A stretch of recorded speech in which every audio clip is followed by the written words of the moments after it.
les amis, comment allez-vous? Je vous retrouve aujourd'hui pour une petite vidéo sur une carte que vous avez déjà dû voir certainement dans les vidéos d'Ewar que je vous ai présentées. Cette carte est présentée en fait par Stergios de la chaîne Vibes of Cosmos, dont vous trouverez le lien dans la description. Et cette carte m'intéresse parce que elle est très étonnante d'abord, par sa répartition. Elle est bien entendu très différente de la Glisonne. On est bien sûr sur le sujet de la Terre plane, en tout cas non rotonde, non sphérique. Et cette carte, dont je sais que beaucoup ne la trouvent pas pertinente, on va dire, moi, elle me fascine quand même. Et j'ai voulu faire un petit test simple, pour voir si les proportions que représente Stergios dans ce graphisme, dans cette reproduction, une espèce de négatif de la surface de la Terre reproduit sur la Lune en plasma, une carte qu'il appelle World Map by Plasma Moon. Eh bien, j'ai voulu voir, en prenant un trajet très simple, un trajet aérien, une route commerciale aérienne. Et l'exemple, c'est, je pars de Cape Town, le Cap, en Afrique du Sud, qui se trouve ici, et je vais jusqu'à Rio de Janeiro, qui se trouve là, donc sur la carte de Stergios. Donc vous voyez, ce grand trait jaune représente le trajet. Donc, à partir de là, on va aller voir la distance officielle qui nous est annoncée entre ces deux villes.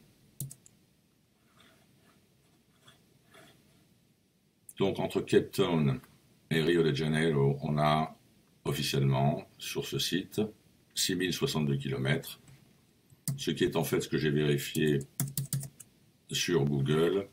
Bon là il ne s'affiche pas, mais j'ai vérifié en traçant ce trajet, on est à 6000 km effectivement en partant de Cape Town jusqu'à Rio.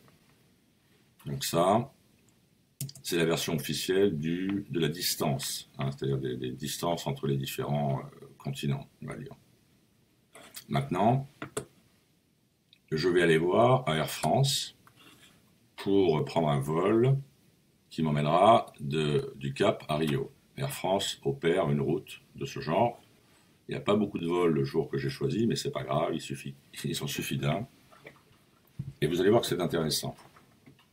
Donc, alors oui, j'aurais peut-être dû préciser une chose que je n'ai pas précisée, c'est que quand on demande la durée de vol sur ce site Travel Math, entre Cape Town et Rio, on obtient 8 heures et 3 minutes.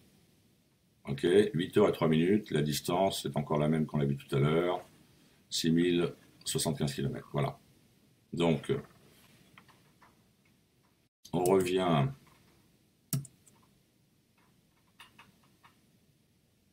à Air France plutôt.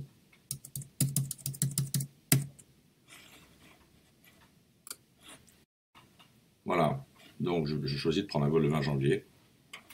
Et on a un vol, Air France, KLM Air France, donc en fait 2 vols. Et regardez la durée du voyage. 59 heures, 59h40. Ok.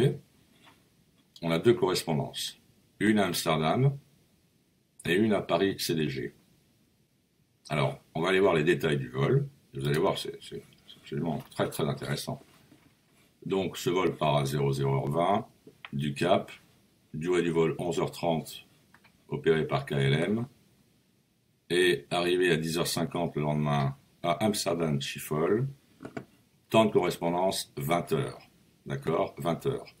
On repart d'Amsterdam, durée du vol 1h20, pour aller atterrir où? À Paris, Charles de Gaulle. Temps de correspondance 15h15. Ok, vous entendez bien.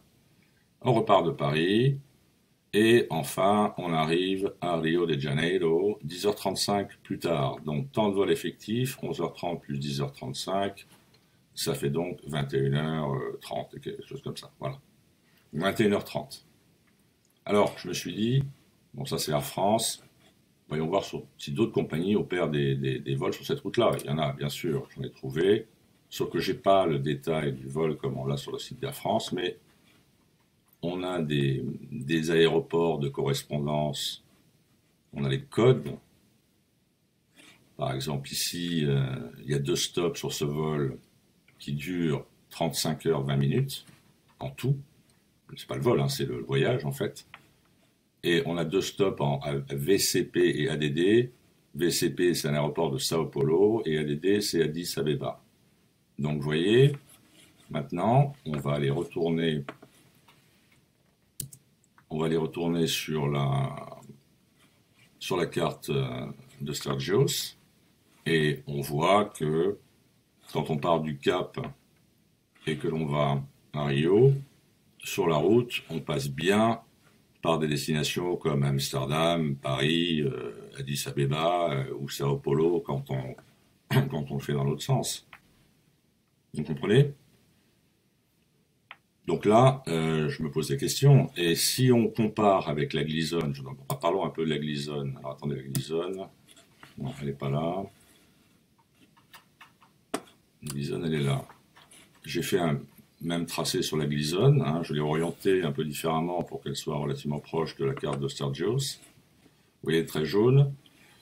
On est beaucoup plus proche de la Mercator, là, donc du globe. Hein. Je reviens sur le globe une seconde. Regardez ce que le globe nous dit, hein, du Cap à Rio. C'est cette ligne-là, ce trajet-là. Pardon. Et sur la Mercator, finalement, c'est à peu près pareil. Il n'y a pas, c'est pas logique, parce qu'on ne passe pas par l'Europe ou le Moyen-Orient pour ensuite redescendre en Afrique du Sud. Alors pourquoi des vols commerciaux mettraient-ils autant de temps pour effectuer un trajet dont on nous dit par ailleurs sur d'autres sites que la distance n'est que de 6000 km et que le temps de vol est que de 9 heures? Question, si vous avez des réponses, allez-y. Mettez-la dans les commentaires, elles sont les bienvenues. Moi, je n'ai pas d'autre réponse que de vous dire que tout ça, encore une fois, est une grosse arnaque pour nous rendre complètement incapables de trier le vrai du faux et de savoir exactement quelle est la superficie de notre royaume, la disposition des continents, leur répartition et comme je l'ai dit, leur superficie. Voilà. Et c'est un exemple qui prouve l'incohérence totale des informations officielles que l'on peut avoir quand on les compare à différentes cartes dont on sait qu'aucune n'est réellement vraie, précise, exacte, mais on cherche. Voilà. Voilà les amis. Donc à partir de là, je pense que tout ça nous donne matière à réflexion et surtout à nous amener à penser qu'il ne faut pas rejeter quoi que ce soit comme ça d'emblée. Moi, je pense que cette carte, alors je ne parle pas des terres inconnues, mais ça, vous en avez entendu parler si vous avez écouté Ewar. On y reviendra probablement dans une prochaine vidéo. Mais pour l'instant, je voulais juste vous présenter cet exemple-là qui me paraît extrêmement concret, hein, en fonction, bien entendu, de la répartition des continents que l'on a sur ce reflet plasmatique, ça ne se dit pas, mais enfin bon, reflet en plasma, en négatif sur le plasma lunaire de la superficie de notre Terre et des continents découverts et comment dire, des continents connus, de la Terre connue et des terres inconnues. On voit bien tout autour ce qu'il peut y avoir que l'on nous aurait caché. Voilà, bon, ça c'est un autre débat. Voilà les amis, dites-moi ce que vous en pensez et on reviendra sur le sujet avec d'autres exemples, je pense. Merci de votre attention à toutes et à tous et portez-vous bien et on se revoit très bientôt sur ITV. Au revoir. Ah, pardon, une dernière chose importante. Avant de vous quitter, j'allais oublier. Vous pouvez télécharger cette carte en haute définition, World Map by Sturgios, en allant sur mon site que vous connaissez certainement. Bon, vous savez qu'il faut vous inscrire, mais c'est gratuit.